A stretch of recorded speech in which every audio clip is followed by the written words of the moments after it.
Beyond. Yes, Beyond. There's no That's Brian it. here to do that. No Brian here to do that Man. with you. Hey, everybody. Welcome to Beyond number 507. I'm Max Scoville, and I'm joined by my two darling matching sons, Jonathan Dornbush and Marty Sleva. We didn't plan to Hey, do this, Papa. but it happened. You already look alike, and now you're wearing matching sweatshirts like some sort of just awful characters in something I wouldn't watch. Yeah, it's like a This Netflix sitcom is going Pokemon real evolution gone wrong. It's Yeah. really stupid. If you're just listening to the audio, rest assured, they're dressed similarly and they look alike. So that's the joke. Anyway, we have some great stuff to talk about this week. We can finally talk about Uncharted: The Lost Legacy, which is out today. We all played it to completion. Yes. Yeah, we all beat it. Yep. Yeah.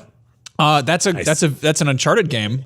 We are also going to talk a little bit about Gamescom, which is kicking off this week. That is why no one else is here. All but of our us. friends have left us. Yeah, all of our friends Sounds like my are normal life. in Germany. They're eating knuckles of pork. Knuckles of pork, Sonic and Knuckles and pork knuckles.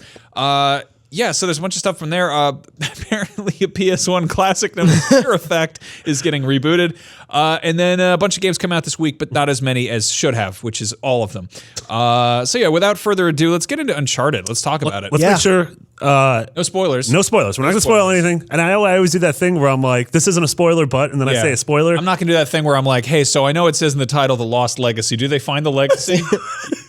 Well, nobody finds any legacies. That's what Nadine was dead the whole time, but Yeah. other than that, I Yeah. thought it was Yeah, fun. it's weird that they were both ghosts and that they couldn't physically interact with anything. No, so what's the story here? Like, Yeah, I mean, I think Lost Legacy. It's everyone sort of entered thinking like, "Ooh, is this an experiment for what's going to happen going forward? This is a $40 standalone adventure. It's much shorter than the other Uncharted games. You know, they were saying its length is comparable, but it took me about 6 hours. You can if you try to collect everything. Like, Yeah. I spent a little more time, I think, than you in the open world area because I just was being like, I need to collect everything, and it took me an extra hour. Yeah. But otherwise, yeah, it's much shorter. But no, and it's throws you into the shoes of Chloe. Fraser. And she's cool. She's been around for a while. Always and then awesome. you team up with Nadine, who was introduced in 4, and that's kind of the whole thing. Is it's Uncharted but with girls. Yeah. And it's fine. It works well. I think the story, the writing, the characters, and sort of their personal arcs, like both of their arcs separately and then both their collective arc, to me is that's like why I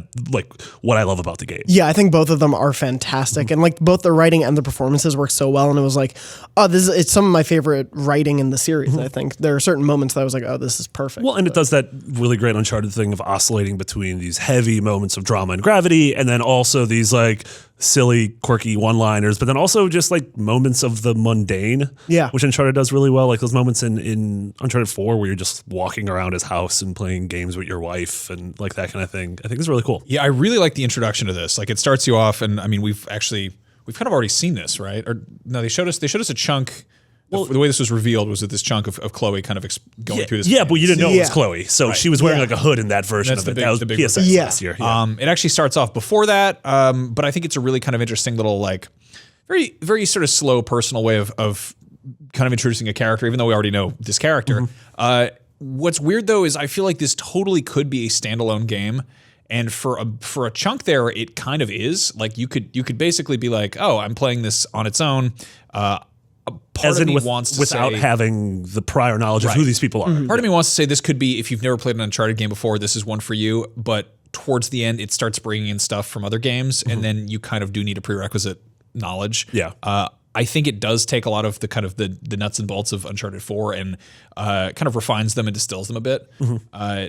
But yeah, I mean, it's weird that they are putting this out as a standalone thing.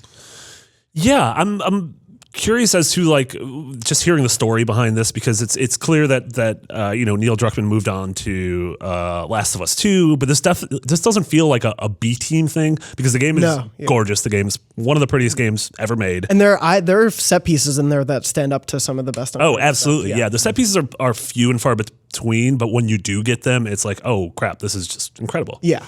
I don't know. I think one thing that happened though was sort of by compressing everything into a shorter span, I started sort of seeing the wear and tear of some of the mechanics of Uncharted 4. I don't think the combat's bad in the game, but I don't think the encounters were particularly memorable or interesting in terms of like a level design or enemy variety or, just a relationship with your weapons. I felt like I was largely pushing through them because I wanted to see what Chloe and Nadine were going to talk about next. Like I cared more about the growth and sort of way they converge and diverge from each other throughout it, more so than them in combat together. Yeah, I played through it on complete baby mode because mechanically it doesn't do anything new. It kind of reinvents things we've seen before in a familiar way, but as far as like how you play the game, there's lock picking, and I think there's C4, which is basically like dynamite, but it sticks to stuff. Yeah. And I don't even remember if that was in previous games or not. Yeah. But I don't remember. There's like nothing really groundbreaking. Like there's some puzzles where you push stuff around. Yeah. It's the pieces of Uncharted 4 working together. Yeah, there's a lot of climbing, melee combat, gun combat. There's your grappling hook. Yeah, there's the open world section in the middle that's where like your Jeep comes into play and you have a map and you do some more winching. It's like the same Jeep, isn't it? It looks like they could have painted it blue or something. God, how did it get from Madagascar to India? I'm pretty sure it's like the exact same Jeep. It looks a lot like it. I really appreciate that they tried to do something different and be like, hey, we're going to give you freedom and sort of the largest play space they've given us so far with a bunch of optional stuff to do. But ultimately, I feel like it didn't succeed where other open world games, this year like Horizon or like Zelda succeed in that it doesn't really give you an incentive to explore, and it also limits your curiosity to the point of even punishing it. Just in terms of like the game is so gorgeous, and you'll see this like sort of toppled column, and you'll be like, oh, I can run up alongside that and get up on that ridge, but you can't. You run up to it and you sort of just bounce off. You do your little You see a surface, you're like, oh, I'll definitely be able to climb up that, but you do that jump and you don't grab onto anything. Which again, after playing Horizon and Zelda this year, it's sort of it delivered an expectation for what an open world is in 2017, and I realized those were such vastly different games than this, but I couldn't help but feel like I just wanted to get through the open world segment as quickly as possible to get back to those character moments. I totally had that issue too, where I was bummed that you couldn't go wherever you wanted to, but I did like in that level because they had built everything out, there were more puzzle opportunities, and I felt like the puzzles there were actually pretty decent. Compared to sometimes hunting for treasures to me has never been really that fun in Uncharted. But here, when you're hunting for that level specific treasures, they at least have some sort of mechanic to them each time that I appreciated that they put that in. Yeah, I think Naughty Dog as a studio is really interesting because they have grown up with their games. Mm-hmm. And you look at Crash Bandicoot, and the first one is kind of a rudimentary 3D platformer ish, and then they iterated on that, and then they jumped into Jak and Daxter, which does some more mechanically ambitious stuff, and then we got Uncharted, and I think that honestly, like Uncharted 2 is kind of a perfect video game. Like it's really hard to kind of top that. And they tried, and then we got Last of Us, which is sort of like, oh, here's another console generation, another leap forward, another sort of turning point for where the games are going and for their audience. And then it's really weird to go from The Last of Us, which is so kind of grounded and mature in more ways than one, and then kind of shift gears back to Uncharted 4, which is sort of taking what made Uncharted good, but making it sort of it feels like mechanically rudimentary after playing something with like a crafting system and proper stealth and all that.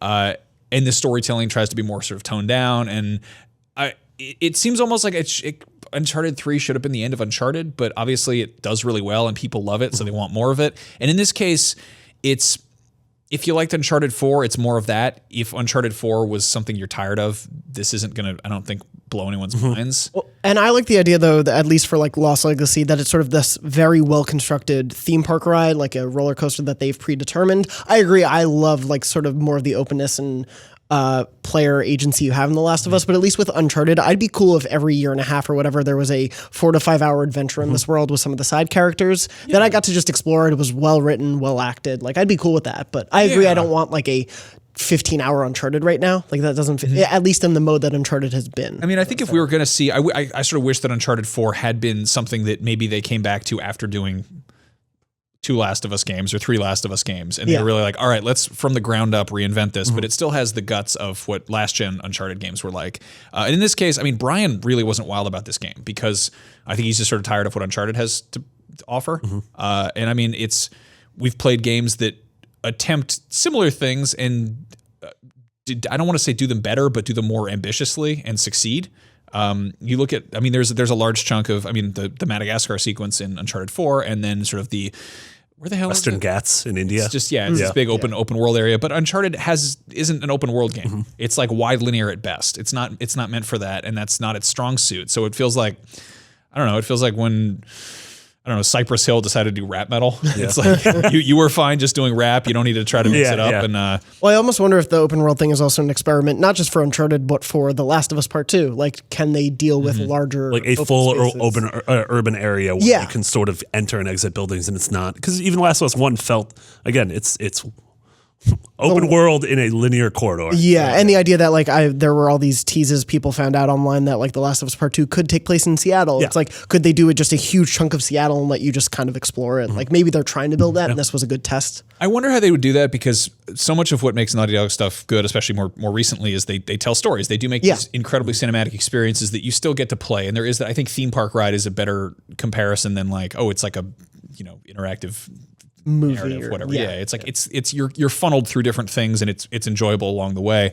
But with an open world game, when you give a player like proper choice, they kind of screw up the story because they're playing it at their own pace and doing their own weird little things, and climbing buildings and jumping on stuff. And if you try to like really push them around too much within this open construct, it gets, I don't know, it gets kind of messy. And I feel like this the open world section of Lost Legacy is very much a swing and a miss, but it also doesn't overstay its welcome. No. If the whole game was like that, I'd be frustrated. But you can spend as much or as little time as you can do the couple things you need to do and get out of there, and then you're back to sort of the chunk of the game that I think is the strongest. And I do think the back half's really strong. I think the sort of the plot elements and characters they introduce, and then I think the set pieces, there's two of them in the last act and a half or so that I just adored. Are awesome. Yeah, they're among the best the series has had. So I was a little bummed that the villain was a little underdone. Yeah. It was a good performance. It's one of the actors from Veep, actually. But I was a little bummed that... Was it Julia Louis-Dreyfus?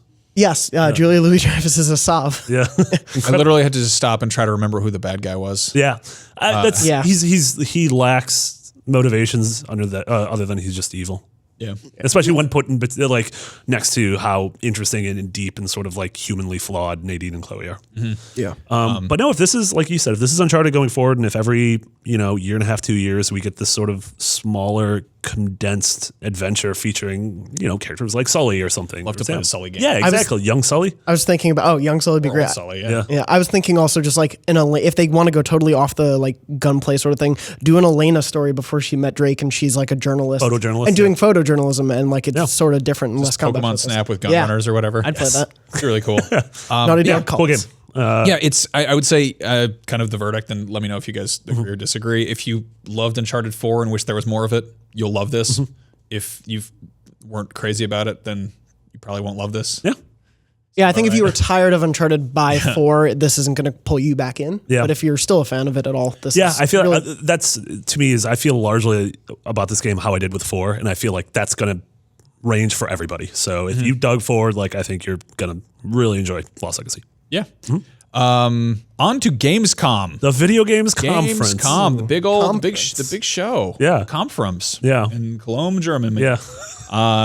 So we've gotten a few things kind of trickling out of that. They had like a Microsoft thing. Yeah, they had a Microsoft conference yesterday. It wasn't very, thing this morning. Again. The cool thing, so out of Microsoft yesterday, the cool thing that actually pertains to this audience is that the lone new game announced was Jurassic Park Evolution, which is coming to PS4, Xbox, and PC. And it's from the Roller Coaster Tycoon devs and Elite Dangerous devs, but you are building a park, which I kind of just love. I think like Jurassic Park's such an interesting thing for like a theme park builder, but also like a weird Pokemon breeding thing, but then also having to ultimately deal with disasters when like a T-Rex gets out and eats a fat tourist. And like obviously they have dealt with like the Zoo Tycoon of it all. The Zoo Tycoon of it all. Yeah, the Zoo Tycoon of it all, my new novel. It's just like they know. Bought a Zoo Tycoon.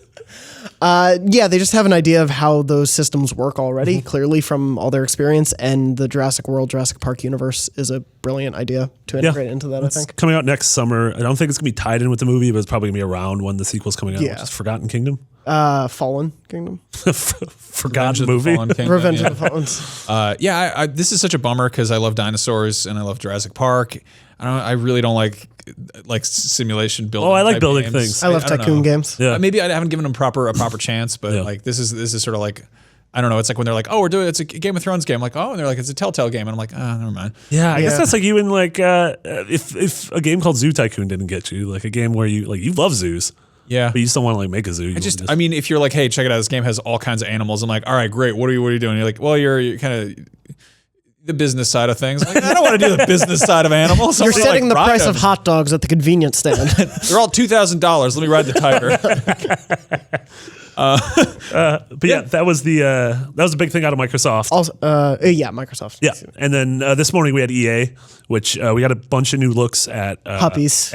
There was a puppy. There was an adorable They brought puppy. a puppy on stage for the new Sims expansion, Sims Cats and Dogs, and they brought an influencer dog. I don't know how to tell you this. That dog isn't a puppy. That dog is pretty old. No. It's a lot. They put a lot of dog plastic surgery on the dog. It's also a Pomeranian. They age well. That dog has 6 million Instagram followers. Yeah, I like it when dog accounts get really political suddenly, and people are like, "Wait, hold on a second. This is not why I follow you." Yeah, okay, that's Jeff fine. Palm believes this. Oh no. Yeah, we also there was some Battlefront stuff. Yeah, we got the first sort of meaty look at the flight combat stuff. Yeah. What did you think? I love the first Battlefront. I'm the first one to admit that it was light on content, especially at launch. I'm very curious to see how much they improve on the fighter squad. I guess now they're calling it aerial combat or dogfighting, whatever the hell it is. It was one of those things that people were like looking at the first Battlefront and being like, yeah, but where are the ships? Can you fly the ships? I want to fly the ships. Do you have space combat? And they're like, we don't have space combat. We've got like fighter squadron, whatever the hell it's called. Yeah. And it was like, that felt like, even when they started padding out all the other sections of that game with more and more DLC, that was the section that still felt the lightest by the end of it. I think they added like two more ships with the Rogue One DLC, which is like the last one that came out. And it's always been, I don't know, it was, I don't think they ever really fully committed to that side of it. It was kind of like a check mark. In this case, though, they've got Criterion entirely focusing on vehicular stuff. Those guys obviously know how to make stuff that moves fast and is fun to control. Looking at the gameplay, I can't just be like, all right, well, is this going to be fun or not, or what's new and different? Absolutely, yeah. Yeah, it looked really hectic, like large scale and hectic, but there was like the variety in ships were definitely there. Like if you're the the good guys or the bad guys, you have the Y-wing TIE bomber analogs, like that kind of thing for all the different ships, and then tons of hero ships that go through the entire series from Poe Dameron's was it Black One? The X-wing to like Darth Maul's ship to the Millennium Falcon to Slave One. Was there, yeah. And they all have like different hero abilities. This looked really cool. And then they also teased, this was like you were like above a planet, like near a space station. They've also teased sort of more like in orbit space combat with like Camino, which was really weird because in the trailer Yoda's flying a ship. I think he's just gunning. I don't know how that's going to work. But I also don't like the idea of Yoda gunning. The gunner. Yeah, it's weird. Like Yoda does fly here and there, but I just feel like it just doesn't really work. Yeah. Like Mr. Miyagi owned all those classic cars, but he never really drove around them. It was weird seeing him fume in traffic. Yeah, I don't know. It just seems kind of out of character. Yeah. I'm excited to see more of this. I'm also at this point where I just want to play the game. Like Absolutely. I just want it to come out and I want to like see it, and I really hope that there is. I hope they're not showing their entire hand when it comes to like what's in there. Yeah, same. Yeah. Then there's this game, this other game you put on here. You spelled it wrong. It took me, I think, six Google searches. F-E. Fe. Yeah, Fe. This was announced, 4 years ago? No, it was announced at E3 2016. How long ago was that? That was a year and a half ago. What year is this? And this is the EA original that's following up. If think Unravel was the first one, this is the second one by a much smaller team. You play as like this little mythical fox man who's in the middle of a nice, colorful forest, and you're going around gallivanting and collecting, and probably bringing a darkness back to life. Or no, like bringing the light back to a darkness. Because ancient evil has been awoken. But yeah, this got a release window at least in early 2018, coming to everything, including Switch, which was nice. Cool. Yeah. One thing that I got a glimpse of is this game called Biomutant.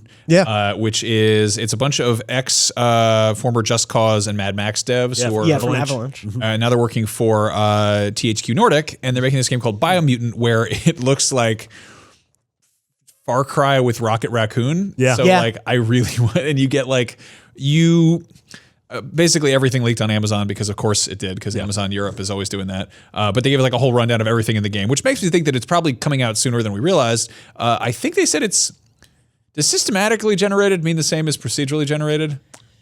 I mean, I think at a certain point, those words don't mean anything. Yeah. It says systematically generated worlds, so it's never the same thing twice. So I'm guessing that means procedurally generated. Yeah. But you're running around this world as this little animal person, and you, I guess, collect different like power-ups or mutations or things. So you can both, I think you get. Did they say prosthetics? You get like robot parts? It's essentially, yeah. So IGN actually debuted the cinematic trailer for this, and it shows the little rocket raccoon-like dude.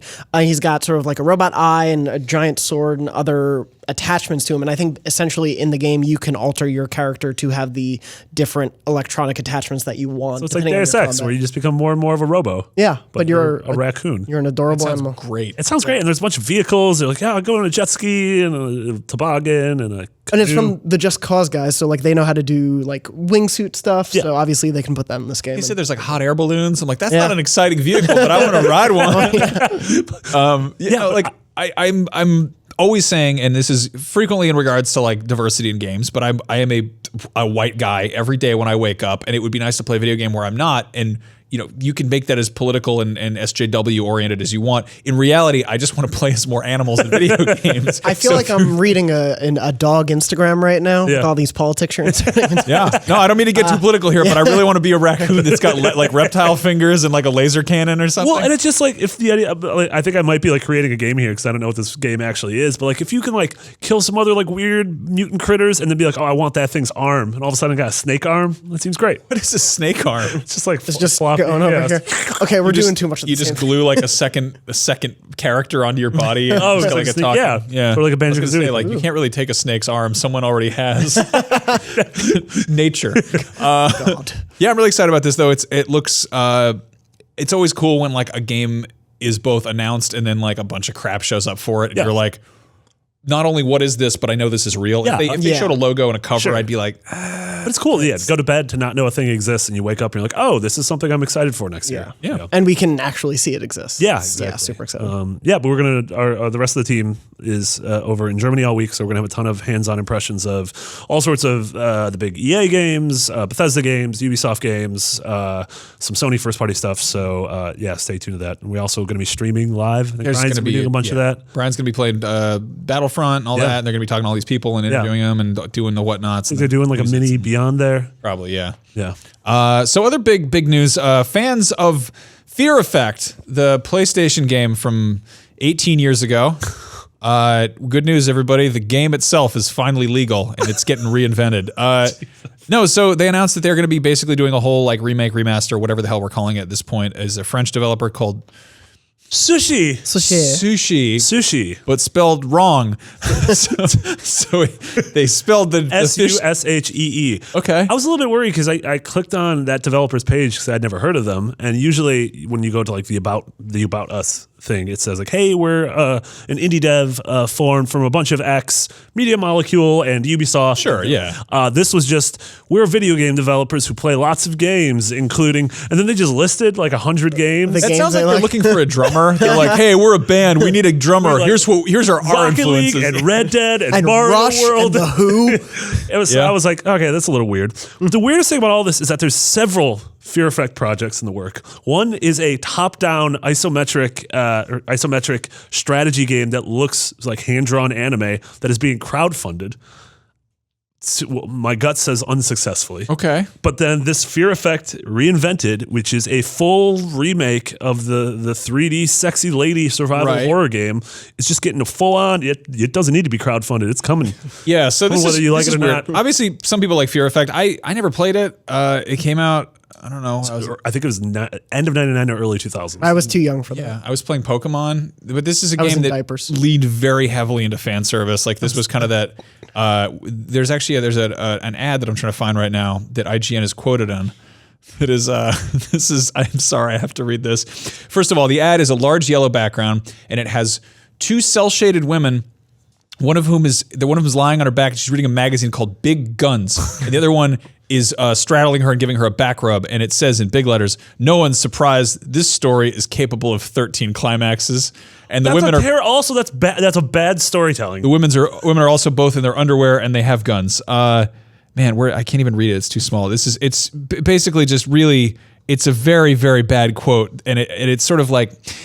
if you're gonna remaster again, do you have the quote ready to go? Yeah, I was also going to read. Do we all have the quote saved? I have this. This is actually my phone wallpaper. The women in the bikinis. The IGN quotes is kind of an added bonus. I was going to read the opening of the review. Okay, yeah, we could do that. The review is also a good option. Basically, in addition to the game not having aged well, it also kind of brings us back to like, what was IGN like in 1999? And really, maybe nothing was good in 1999. Maybe we shouldn't be revisiting that period. I don't know. Backstreet Boys Millennium was out. That was a pretty good time. Well, the Backstreet Boys came back, all right. So don't get everybody. Hey. The IGN review opens with, "I freaking love the Resident Evil series. It's great. I'm a little tired of it, So I want something new."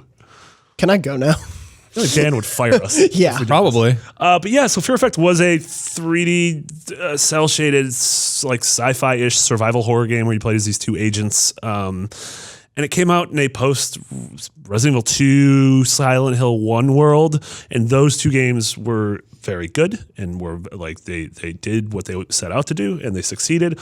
Whereas this relied almost solely on this titillation, which where you look at now, like when you look at that, and you're like, oh no, there's if you're watching a video, there's the women. You can see their thighs, but when you're watching now, this is the tamest thing ever. Yeah. Like there are bus ads that are more erotic than that. No, it was. It's very much kind of I don't know, symptomatic of that period of just overly edgy video game marketing. Sure. And I think aesthetically it holds up really well because cell shading frequently does. It's really cool that they were like. I mean, it's funny because they have the same level of complexity of character models of other games at that time, like Tomb Raider or whatever. But there was this weird like attempt at realism that was happening with some of those.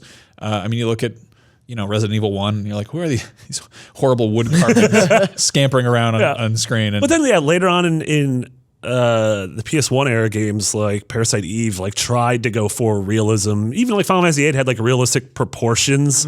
And even though like the hardware wasn't quite there yet, like we didn't really start getting there until PS2, but yeah, I'm just very confused. This is part of the Square Enix collective, which is them. They sort of are going into their own vault and being like, let's pull these things out. I love that they're doing. Yes, I think that's super cool. We keep saying how we want them to do Gex because they have IDOS games as well. Yeah. What was that slogan for Gex? Is he's a reptile with a boner? Is that what they said? I don't think so. But in the game, that's the Geico ad. Oh yeah, sorry. But no, in Biomutant, if you kill Gex, you can get his boner and you can put it on your body next to your snake arm. No, I mean we're making fun of this, but I'm actually I'm curious to see what they do with it. Yeah, so am I. Totally. Yeah, it was one of those games that always caught my eye because for obvious reasons when I was 12 or whatever, but also it was aesthetically interesting. It was drawing heavily from kind of anime stuff, but it wasn't Japanese, and it had a kind of Danger Girl aesthetic going for it. You mentioned here it was one of those 4-disc games on PS4. Yeah, so I was reading up on it. What's really interesting is that in addition to having this sort of cell shaded, very like high contrasty, like artsy looking like characters, the backgrounds were apparently just FMV video. Like they were just like footage of streets and stuff just going. That's how you needed the 4 discs. Yeah. So it was like compressed video. That was a lot. It took a lot of CD-ROMs to put those real player files on there. It's just weird that we're getting more and more games that are like, and we're launching in 2018. I feel like it's just in the last like couple months have people finally started to be like, yes, this is what's coming out next year. Like obviously we knew stuff like God of War and Spider-Man were going to come out next year, but I don't. It's interesting for pretty much every game we just talked about. It's like, yep, next year. Yeah. No, that's good though. I mean, it might get kicked down the road to 2019 or something, but it's cool to be like have an idea of what's laid out there for us. Now, as for what's coming out this week, there's a bunch of stuff coming out this week, but as I mentioned earlier, just not enough. Why do you keep saying that? We're all very bored, and we need more computer games to play on our PlayStation devices. There's a lot of video games. Okay, so Thimbleweed Park is coming out. This is the Ron Gilbert kind of adventure game, sort of kind of old LucasArts meets sort of X-Files Twin Peaks sort of vibe. Yeah. So this heavily is old school, whereas like Broken Age was very much an adventure game modernized for the normal 2017 human being. This is like, hey, unless you understood how weird and quirky those old adventure games were, this is going to be very confusing. I like it a lot though. And then there's Duck Game, which is I loved. I talked a bunch about Nidhogg last week. Duck Game is it feels like if a video game was playing a prank on you. It's you play as ducks and they have guns, sort of a la, I don't know, Worms World Party or Worms Armageddon or it's whatever. Like and it's single screen local multiplayer. And you run around and it's sort of last duck standing, and the levels occasionally make no sense at all. Like there'll be one weapon on the map which is like a grenade, but the entire level will be over lava, and the bricks will be, it's all destructible environments and everything, and all the bricks will be made out of like balloons. So the first person to throw the grenade just destroys the entire level, and so the person who wins is the last one who drowns. So you're just like, it's over in like 3 seconds. Yeah. Wow. Incredibly stupid game. Yeah. Really fun. Yeah, if you like Towerfall, Nidhogg, anything like that, and like the game feels almost like Joust because you can like flap a little bit and sort of do like a little. And it's so ugly and stupid. Yeah, it's like, very ducks ugly. are dumb looking, and it's just like a great stupid game. I really love it. The Escapists too. Have you guys messed with these games? No. No, not yet. They've always like interested me. I just haven't gotten around to them. No. Yeah, they're like kind of cooperative prison break games, I guess. That's cool. Yeah, I've one of those ones that I've just skipped entirely. But Yeah. now the Jack and Daxter is getting a re-release. Yeah, they're bringing the original is coming back for the PS2 Classic. Essentially, is coming to PS4, but they put out it's not like a remaster, but they added trophies to it. Like and I think leaderboards, like online leaderboards somehow. that rules. I think they've added something extra to it. I remember they announced it a few months back, but it's sort of like in that weird space where obviously they re-released Ratchet and Clank a bunch and sort of like parallel times of release. Jack and Daxter never really got the same treatment. Yeah, like Ratchet got the full on. The last year's Ratchet and Clank game was like a ground up remake of the original, and then obviously we had the Crash trilogy, which took the levels and mechanics of the first 3 games, but also just visually, brought them up to 2017 standard, and so. Yeah, I'm really curious if they will ever do that fully with Jack. Yeah. Like if they'll do anything other than here's a polished up PS2 version of the game, just because Naughty Dog as a company seems to have moved on so much from that era. Yeah. Mages of Mistralia. You said it. I wrote in the notes, I don't want to read that word. I don't know what that is. We just said it's like Australia, but missed. What is this game? So you got to actually play it a little bit. You Yes, said, yes. Yeah. I've only seen it via like the Kickstarter, but essentially, what intrigued me about it is sort of the combat system. You create your own spells, like you're a magician who has the ability to create their own spells, and it's all sort of like rune or like shape based. Yeah, how you create it. And so it's like a weird thing where like certain angles mean a certain thing, and so you create a symbol, and that is like the different properties, the different angles and like width and shape of your symbol will dictate like what your spell is, but ultimately it's a top-down, action RPG, Zelda-like.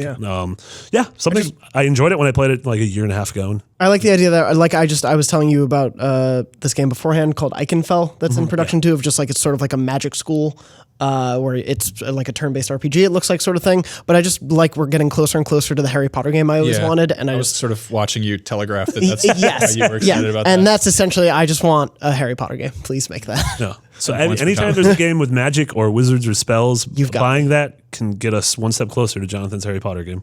I'll send you my pitch document, WB. Don't do that. All right. So, so You forgot. If you like Harry Potter, well then, and you also like ninjas, well, boy, howdy, are you going to love Naruto, because it's basically Harry Potter with ninjas. And if you asked how many Naruto games do you think are going to come out the week of August 22nd, 2017, 1 on PSN, keep guessing. 2 No. 8 3. 5. there are 5 Naruto games coming to PSN this week for whatever reason. I don't know if they're like ports or what. There are 5 separate SKUs for Naruto games on a lot of the Shippudens. PlayStation Store. So Did you know 2017 is colloquially known as the year of the Shippuden? yeah. Well, everyone else, all the Shippuden. hardcore fans have moved on to Boruto, who's Naruto's son.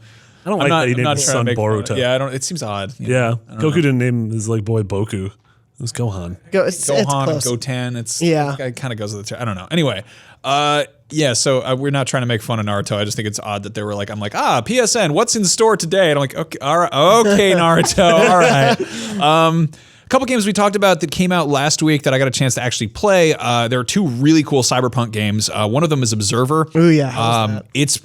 It's intense. I don't know what I was expecting. This sort of appeared out of nowhere. It's the studio that did Layers of Fear. Yeah. The art sort of, at least like the key art, reminded me of Soma also. I don't know if it has any vibes of that at all. I think it probably does have a fair. I never played Soma. That was the guys who did Amnesia, but it was like a facility horror, like deep under the sea or something. And it was scary, but it was less. It was kind of more like exploration scary. Yeah. In this case, you play as this guy. It's a dystopian, cyberpunk future. I think it's the year 2080 something, and you're this character named Daniel, who's voiced by Rutger Hauer of Blade Runner and other direct-to-video cyberpunk movie fames. And there's a ton of like very obvious, like very kind of overt like Blade Runner influence here.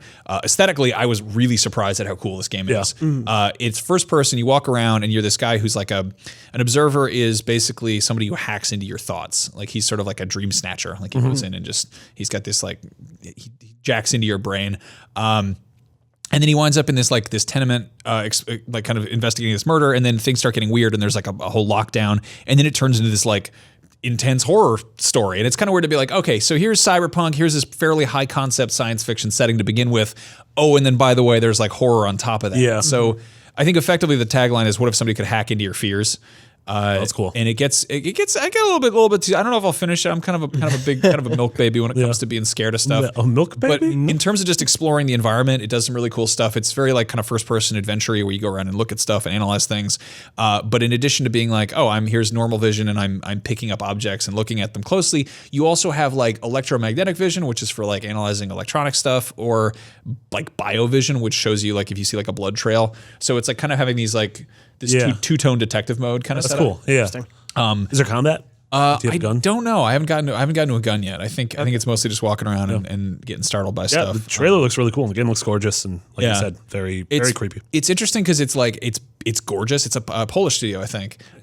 Good work, Marty. Tell your friends that I say good job. Nastrovia. But it's like it's got this wonderful like almost like VHS sort of filter over it. Like it's very like, oh, cool. It's aesthetically like looks right. Awesome. And it's got like lots of just grime and dirt, and there's like cassettes laying around and motherboards, and there's like kind of that retro futuristic like. This was a Rutger Hauer movie from the late 80s that they just forgot to release. Yeah, like he's in like a 85 Mustang or something. Like it's just kind of got that wonderful like clock radio sort of aesthetic to it that I really like. That's awesome. Another game totally different in every possible way is Tokyo 42, which came out this came out a while ago on PC. It is an isometric open world shooter. It's very stylized, kind of like I don't know, it's very like kind of low poly art. And basically, you're an assassin and you run around this big sort of very colorful cyberpunk setting, and it's all kind of isometric, sort of 3/4 top down, which is tricky when you're trying to like jump around and navigate because you don't really have much in the way of depth perception. However, you can rotate the entire map a la Fez, which is very cool. Oh, so you just shift it, 40, 90 degrees? 90 degrees, 45. I don't know degrees. I'm not very good at it. 360 degrees. No, that's 98 degrees. That's not a shift. 98 degrees. You turn it 98 degrees. That's a man band. A man band. We're all grown up now. But yeah, it's reminds me somewhere between like Hotline Miami, Fez, and early GTA games, like 1 and 2. Yeah. So interesting. That's awesome. It's really cool to see like, I love cyberpunk and science fiction, and it's cool to see those settings actually like tackled by people who aren't just like, she's got a robot arm and there's stuff written in Japanese on the wall. It's like actually very much like, oh, you totally like, you read the books, you know your stuff. So yeah, that's Tokyo 42 is $20 and Observer is $30. So if you want to check out something new and interesting, there's that. Yakuza Kiwami, which is the sort of modern remake of, speaking of old PS2 games getting proper remakes. This is the first Yakuza game, which came out, I think, 2002. I think. Yeah, it was like a mid PS2 game. Yeah. That got a full remaster using the Yakuza 0 engine. This is cool. It's $30. I've been grinding through Yakuza 0, which is entirely from the ground up, like a new game, and that's a prequel. And I was like, I jumped into this kind of hoping it would be noticeably new and different. It feels very similar, but at the same time, it's also retreading familiar ground from the first game. It's gorgeous. It's really fun. We gave it a review. It was 7.9. The old Double Dash. Yeah. It's what's really funny is watching like the PS2 like cutscenes and stuff, and then watching the modern ones because they like really stuck to it. Like it looks. So if you're a fan of the first one, can you go back and forth at all, or like see archival versions? No, because they totally did it in a new engine. And everything. I think they added some new stuff in there too. It's funny. It seems like between 0, this, and then 6 coming out next year, just Yakuza's had a very big past year. Yeah. So it's their 10th anniversary. Oh. So they're pushing really hard to do it. Like it says this whole thing at the beginning where it's like 10-year project or something, and there's like a picture of a dragon for some reason. I guess because he's the dragon of Dojima. I really like 0. I'm really into that. Yeah. I think I might kind of pass on Kiwami. Yeah. Kiwami means extreme, by the way. Ooh. You've got a new extra thing on the end of your like Super Kiwami. You like the whole thing with Yakuza is like it's like very like serious, grounded, hard-boiled like crime stories. And then you're like, I'm gonna beat the crap out of this dude with a bicycle. And you're like, what? Okay, yeah, I guess that's what we're doing now. Do what you gotta do. I would love to meet meet hardcore Yakuza fans in Japan and just be like, what's your day like? Or hardcore Yakuza. Yeah, that too. I imagine there's some overlap there. Yeah, what would that be? Because like the Yakuza games do a better job of what life is like in Tokyo, just in terms of like aesthetically and sort of like cultural things than like GTA does of America. GTA just lampoons America. Right. They're also like, they're not, I mean, you run around and you beat dudes up, but it's all kind of in like a random encounter setting. So like, I love it because it has like this like text that flies across the screen. It'll be like goons, and you're like, oh no, the goons are back. Or like they'll have a character, like a person who's a character and has a name, but they didn't want to go to the trouble of like putting his name in the font, so it just says menacing man. And you're just like, all right, well, I guess I'm beating your ass with a bicycle. I'll use this potted plant to kill you. Is there like a talking cat in Zero too? I don't know. I haven't gotten to the talking cat. Like I've seen people screenshot that. There's an underground like ladies wrestling league that you get into. Oh, the TV show Glow. Maybe you just watched Glow. I might have just watched Glow. Apparently in Kiwami they added in a ladies wrestling mode, but it's a crossover with an old Sega arcade game about making insects fight. So the women are in like bikinis, but they're dressed up like beetles. Like Ringo really or George? Weird. I would actually like to know what an actual Yakuza like thinks of. Yeah. In the same way that like The Sopranos, like real people in the mafia watched The Sopranos and like took influence from it. Like there are all these studies and like talks about how they actually were influenced by it. I'm super curious if anything like this would at all. Yeah, and I mean the thing it's true for it's them, funny or? is one, these games are like incredibly like they're like kind of earnest. Like they're very like there's a whole mission in Zero where there's this like little girl who really wants stuffed animals from the claw machine. So you have to like go into these like UFO catcher cafe. And like she's like, I really want the turquoise squirrel.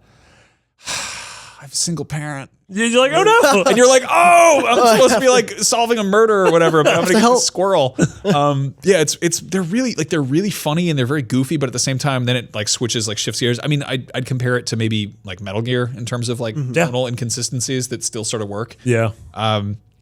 Yeah, like I mean, I feel like this is what I imagine organized crime actually is like in what like Chicago the musical is like to Chicago organized crime. It's just kind of like, I don't know, kind of out there. I think I'm gonna wait on this one though. I think I'm just gonna play 6 when it comes out, which is like next year. Because it feels pretty samey compared to 0. Maybe I'll get bored though and jump into it. Anyway, that's about all the show we got. But oh wait, there's just one more thing. It's time for Rapid Fire. A special time of the show where we all answer questions from our Facebook group, which is facebook.com/group/podcastbeyond. That is the name. I love it when Brian's not here because he's like groups.net or whatever. Yeah. Chorizo. So something interesting popped up on the PlayStation UK Twitter account. They posted like a 4-second video of a CG red room that's like lined with lights, and then there's an object in the background, and it's got a red cloth above it. And the object's like sort of like a polygonal shape, but it's got a little bit of a slant to it. Could have just put up an image. It's that. No, a picture's worth 1,000 of my good words. No, I mean, and a video's worth as many seconds. Image. Yeah. Right. But so like they have like this, like the lights kind of come up. Like it's this weird short little video of like somebody. Like, is it the beginning to another video that they just cut at the beginning of, or I don't. I was messaging right before this with Andrew, who's in Germany, and I'm pretty sure he was drunk, but he was giving me also all of his theories. He's like, if you look closely, the whole video is computer generated. It's not a real room. And I'm like, okay. You don't have to look that closely. It's pretty. His thoughts are that it's going to be I think he said we're coming up on the 10th anniversary of Uncharted, and so he thinks it's going to be a limited edition 10th anniversary Uncharted PS4 Pro. Okay, that seems to make sense. Kevin Adderidge, I guess, says, "What's under the cloth? A legitimate guess and your wildest hopes and dreams." I like that. Yeah. What do you guys think? PS5. PS5? Yeah. No, I mean, the idea that it says like reveal something new, I feel like a limited edition just doesn't. I don't know. That doesn't feel like worth the tease to me. This is gonna be Sucker Punch's new game. You're gonna pull the cloth and it's gonna say "Infamous." 3, 4. Sort of. Yeah. I think this is my pie in the sky is that they're going to reveal Sucker Punch's new game. I don't know when, though, because they're doing it now, and they're not doing anything at Gamescom. Yeah. And Sony's next big thing is Paris Games Week, which is like Halloween.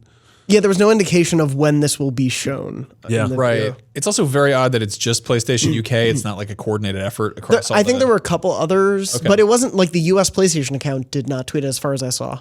What if it's like how didn't they reveal the premiere date of the newest Game of Thrones season, but it was in ice. Melting ice? It was like captured in ice. Well, so the whole thing about that was it was on Facebook live stream and they were melting the ice as it was happening based on how many likes were going, but it broke and so it just started spewing fire. Because they're like, oh, this is actually taking way too long if we wait for the likes. So then they just shot fire at a cube of ice. Yeah. Wow. Social media like, publicity stuff. July, Fire and ice. enjoy. Good God. But yeah, I genuinely don't know. We were talking a little bit before. I could see it being some sort of console refresh in some way, but I don't know what, especially after having the Pro so recently. Yeah, I don't, maybe like a bundle or something. I don't really know. I don't. Just a bundle of things. Just a bundle. Maybe. Oh, what if it's a PlayStation 1 Classic? Oh, that's what I want. Yeah, I'd take that. Yeah, that'd be a very nice one. Okay. There was that episode of Beyond we did where we made the list of our PS4. I wasn't on that episode, and I listened to it. It was a pretty great episode. I was angry at it. Yeah. You guys left off some great games, like sorry. Fatal Frame 2. Wait, that's not even the name of the game. Fear Effect. Fatal Frame is the scary. I was going to make that fart laugh noise at anything you said, just to rib you. Let's see. Jay Lewis says, is PUBG coming to the PlayStation Entertainment Console or not? I'll come back to it. Okay. PUBG is, Microsoft just announced kind of like an ongoing, so what is the story there? Based on the language that was used at Gamescom, they revealed that Microsoft is publishing PlayerUnknown's Battlegrounds on Xbox One. Yeah. And they are exclusively publishing it on Xbox One. That is all the agreement says. Yeah. It does not say they are. Every time someone's like, so is it ever coming to PS4 or is it on Xbox One forever? They're like, we are publishing it later this year on Xbox One. It's the clear thing of just, it'll come to PS4 at some point, but they can't because of legality, say that. And that's fine. I 100% think this game will come to PS4 in 2018. Yeah. Might be 6 months, might be a year. Yeah. But this is like sort of a big deal just because it's easy. If you only play console games, you probably have overlooked this, but PlayerUnknown's Battlegrounds, which is still in early access, but sort of launched to the public a couple months ago, quickly has become the biggest non-Valve game in Steam history. I think 8 million players they recently passed. And back at E3, it was at like the 4 million player mark. So it's astronomical how big this game is. Catastrophically big. It's destroying Steam. It's apocalyptically big. This disastrous fan base has ruined Steam. You're all wonderful people. I really want to play this game so badly. I really hope it comes to PS4. Yeah. I mean, I'm going to play it when it comes to Xbox anyway, but that's pretty much all I'm going to be using my Xbox for. Yeah. Maybe Sea of Thieves. Season Thieves. Season Thieves. No, I love my winters. Yeah. I don't know. It's like I play mostly stuff on PlayStation because obviously I host the show, but also it's just kind of where I landed this generation. And last gen I was on Xbox 360 predominantly, and I don't know. It always sucks to be like, oh, this is coming out for this thing. Oh, all right, well, I'll wait. Yeah. And, stuff always comes to Steam first, and I'm like, well, wake me up when it comes over. It's also one of those games you're gonna want to play with friends. Obviously. Yeah. Laura Anders says, what kind of a Game of Thrones game would you love to see? Earlier, I made a sort of a snipe at the Telltales one. I know some people like it. It seems kind of odd that there's already here's this wonderful universe that already has a very complex story with lots of characters interacting. Here's more story and characters interacting. Yeah. And that one also, I just didn't feel quite succeeded in the Telltale model. I thought they had better seasons. Like, it was right around the time of Borderlands also, and I thought Borderlands was so much better that it didn't look as great in comparison. Yeah. I don't know because I think it depends on the type of Game of Thrones fan you are. Yeah. Like, excuse me, I'm talking to someone who loves the books and loves the series for all of the political intrigue and for all of the deceit and backroom dealings and all of that. But we're now at a point in the show where it's look at all the cool action. And it is a totally different thing from the thing that person loves. So I'm like, well, it depends on the type of fan I feel like you are for what kind of game you would like. Factor 5, take the Lair engine and have you as Khaleesi on the back of Drogo. Is that his name? Her dragon is the same name as her former lover. Yeah. It's Drogon. Carl Drago. Carl Dragon. Not Ivan Drago's cousin, Carl. Yeah, that sounds cool. I honestly, when he's like, what would a Game of Thrones be like? Well, Skyrim. Witcher, yeah. Yeah, Witcher. Yeah. They already kind of made a few of them. I mean, it's especially this season, it's gone full dumbass video games trope stuff where they're like, oh, the dragon, we gotta use magic and swords. Yeah. I have a special item. Was there like a full, am I blanking, or was there a console released like RTS type Game of Thrones game? It wasn't very good. Yeah, I feel like that is the type of game I would assume you would try to make. Yeah. Based on this universe. I think I bring up the Nemesis system on everything, but I feel like this is like the world of Game of Thrones, the Nemesis system would be a smart thing. Yeah. Just in terms of like that is how you could bring that idea of political intrigue and deceit. The Nemesis system. Yeah, the Numensis. I want my Seinfeld-based Numensis system. I was going with the incest joke. The Nemesis. Oh, because that's full of sister kissing. Yep. Because an aunt and a nephew might kiss soon. Ooh. Tune in to find out who it is. Anyway, it's not me. Yeah, I'd love like just a really stupid like single character focused Game of Thrones game where it's just like, I don't know, like just Varys's robe shopping adventure or something. Yeah. Is it Varys or Barris? Varys. There's Varys. That's the man. That's the bald man without the penis. I like those. That show. I like those stories. I hate the names because they're all like Melindele, Melimel, Misandry, and you're like, oh, what about Brom and Brum and Brump? I also got Grey Worm. Grey Worm's pretty good. Grey Worm's pretty good. Yeah. I like that. Anyway, so Game of Thrones is a hot show. Brian Altano, this is actually Brian. Age 8 says, which video game has the best bar? Marty? Me, the video. What is your answer? I think I like the bar in Catherine. I like the bar that you own in Grim Fandango. There's a bar you go to in Earthbound that transports you from Fourside to Moonside, which is a metaphor for getting drunk. Oh, wow. Sometimes you enter a bar and everything's Fourside, and then when you leave, everything's Moonside. Ooh. In Moonside, they say hello instead of goodbye, and everything's backwards. It's very confusing. Yeah. What about you?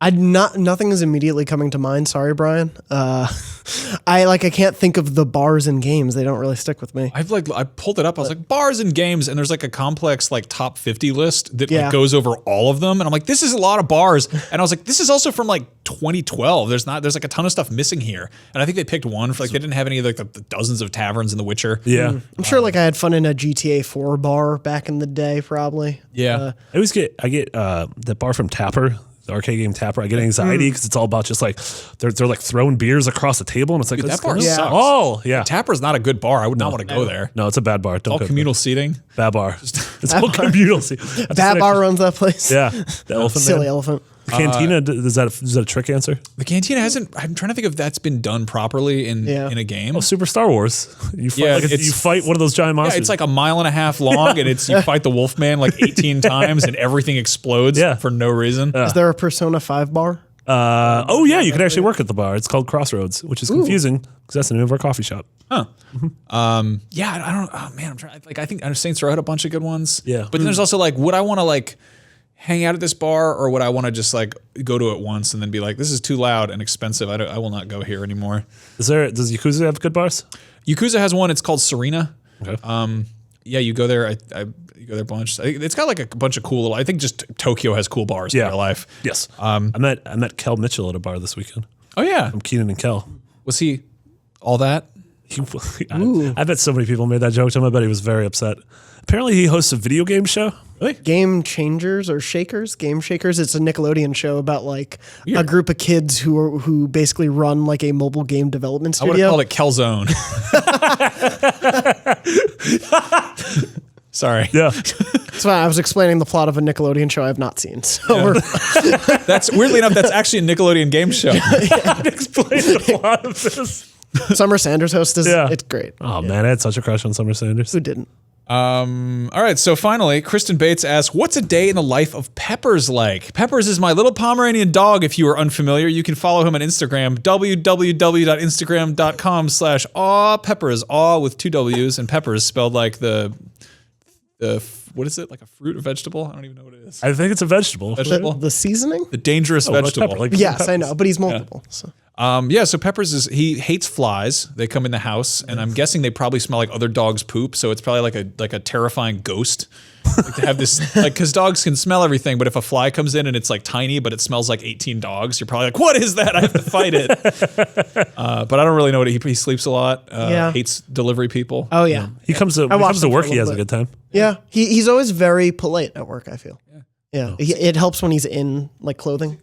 Yeah, He's a good boy. Coat. Yeah, he's adorable. He has an R2D2. Yeah, he hates that one. Oh yeah, but Mostly sweatshirts are punishments for dogs. Yeah. For being too rowdy.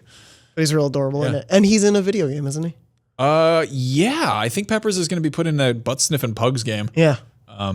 Yeah, I don't know when that's actually coming out. I backed it on Kickstarter, and they were like, "You want your dog in the game?" And I was like, I guess I should back you on Kickstarter now if you're offering to do that. I legally have to. Yeah. Does he have 6 million followers on Instagram? No, like that other dog? Peppers We're is getting like there. he's got like I don't know, like 1,000 maybe. I need to post more photos of him doing stuff. Yeah. These do. Yeah. They're the best. Anyway, those are all the questions we have. That was all of them. Just give you a lot of more exciting stuff to talk about later this week in Gamescom in Germany. How are you guys doing? Doing good. We got like a couple minutes here. Yeah. I'm excited to see what's coming out of Germany. What are you excited about right now, aside from video games and that are on the PlayStation family of systems?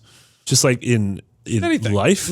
I wanted to see Logan Lucky this weekend, or Lucky Logan. I think it's Logan Lucky. Okay. Going back and forth. That's Steven Soderbergh. Soderbergh. Yeah, Soderbergh came out of retirement, Yeah. even though he's been working the past few years. And it just looks like Hillbilly Ocean's 11, which I think is great. Yeah. Yeah. Introducing Daniel Craig. Yeah. That's the funniest thing is to promote that. They're like, oh yeah, it's got Channing Tatum and it's got Kylo Ren and then it's got introducing Daniel Craig. And I think everyone's like, we know who he is. Well, We've seen him in films before. the whole thing about this movie is that he essentially did a different deal than is normal for like Hollywood marketing. So he put out trailers that weren't like tested by groups at all. He just put out the trailer he wanted to make. There's some ways they marketed with the like publisher of the film so that they had to do like $1 million deal. Like it was very small. So there's not like an extra $40 million put on this movie. So even if it doesn't make a ton of money, it's still possibly That's like, super cool. it could be a success, even if it doesn't make a lot of money. Yeah. And then I'm excited for the Game of Thrones next week. Yeah. I hope everything works out for everyone. So I love when Game of Thrones, when a season ends, because then we don't have to worry about spoilers for like a while. Yeah. Yeah. You can just be like, oh, good, I can go to work on a Monday and not worry about having missed whatever happened. Don't be one of those people that post spoilers on Twitter. That's bad. Yeah, that happened to bad. Marty and me. I checked out this really fun little iOS game. It's called Vignettes, and it is basically like a kind of touchscreen version of Nog, if you ever played that. Ooh, yeah. Basically, there's just little color objects, and you rotate them, and it's one of those things. Is like it's like a very obtuse puzzle game, but it's also very easy. You just turn shapes around, and it's all like perspective based, and then you unlock things, and there's like no words or instructions, but it's like $3, and I've been like playing with it. I get such satisfaction out of like games that simulate like the tactile sensation of just maneuvering an object. Like I don't like Rubik's cubes, but I like games where it makes me feel like I'm good at a Rubik's cube. Yeah, absolutely. Yeah. Do you remember that like craze in the 90s of like weird little wire puzzles and like puzzles that people would have like I feel like I got a few of those. Yeah. they were like, it was like, how do you get these rings apart? And then you just pick it up and like fiddle with it. And then once you figure it out, you put it back together. It's like this game is kind of the digital version of that, but also sort of pop-up bookish in a weird way. Okay. But I don't know. I love games like that and Hohokum and Nog are all like, I know a lot of people are like, this isn't a game. It's stupid. What's the point? And I'm like, I like it. There's no point. It's fun. Relaxing simulator. Yeah. Like Proteus or Monument Valley. Flower even. Flower. Yeah. Dornell, what about you? What's new with you? I'm not playing a bunch. I'm playing Undertale, even though that is in the PS4 family. I finally Yeah, started I need that. to jump on that. Yeah, I'm only like an hour or two in, but I love the humor so far. I think it's hilarious. I've laughed out loud a few times. Really? Yeah. It's just like because things come so out of left field. I'm just like, oh, I didn't expect that dumb joke. That's really good. Yeah. And just smart things they do with the combat. I don't want to spoil it for like PS, even though it's been out for a while for people on PS4 just jumping in. Don't want to spoil it, but yeah, that, and I'm just really excited for BoJack actually. Really? The 4 seasons coming out, and I love that show. I think it's such a smart blend of like, it's this animated show about animals, but it's one of like the most human shows on television, and the 4 seasons coming out, and I think it's just a really smart show. Nice. Yeah. What about you? I don't know. Aside from this iOS game, I'm reading this comic, The Wicked and Divine. Oh, nice. It's super good. It's Kieran Gillen and Jamie McKelvey. Kieran Gillen wrote the Darth Vader run for Star Wars recently. He's done a bunch of stuff. He keeps busy. He also used to work for PC Gamer, which like cool. it was like, it makes cool. me fills me with like hope that like not stuck in this hellhole forever. So like, write comic Between books him, someday. Mitch, and Gary Whitta, Jared, exactly. like I could work on Star Wars someday. But no, it's basically it's somewhere between. I think if American Gods meets American Idol is like a good sort of elevator pitch. Like basically, You've got me. basically gods come back every 70 years or something, and they show up and they pretty much become like celebrity pop stars. And some people are like, this is a bullshit. This is not a real thing. You aren't gods. And then they're also like, they have, fans. I mean, the whole idea of that, like the word fan is derived from fanatic is kind of a part of it. Yeah. But they're all like, they behave as sort of mythological gods would, and they all fight each other and they all sleep together and do all kinds of weird bad stuff. But it's really smart. It's the first few trades are out. I've been buying it single issue and just letting it pile up. Yeah. And so like I just am finding like I need to catch up, and so I'm just burning through it, and it's super interesting. Still ongoing. Yeah, and it's from Image, which as far as a comics publisher goes in 2017 can do no wrong. Yeah. They're so good. I have like a pull stack at my local comic shop that I'll get stuff and I'm like, oh, I'll get around to it and I'll put it down, and then I'm like, I don't, and then 3 years later I'm like, hey, I finally caught up on Saga. So yeah, that's what's new with me. If you would like to give us a holler and say hello, we're of course in the Facebook group, which is again facebook.com/group/podcastbeyond. And if you want to shoot us an email, we are just beyond@ign.com. We are also on Twitter. I'm Max Scoville. I move my microphone by accident sometimes. Jonathan is JM Dornbush, and Marty is McBiggity with 2 G's and 2 T's. And yeah, keep an eye on IGN for all of our big, huge Gamescom coverage coming from Germany. And on that note, beyond. Beyond. Pizza Hut. Beyond.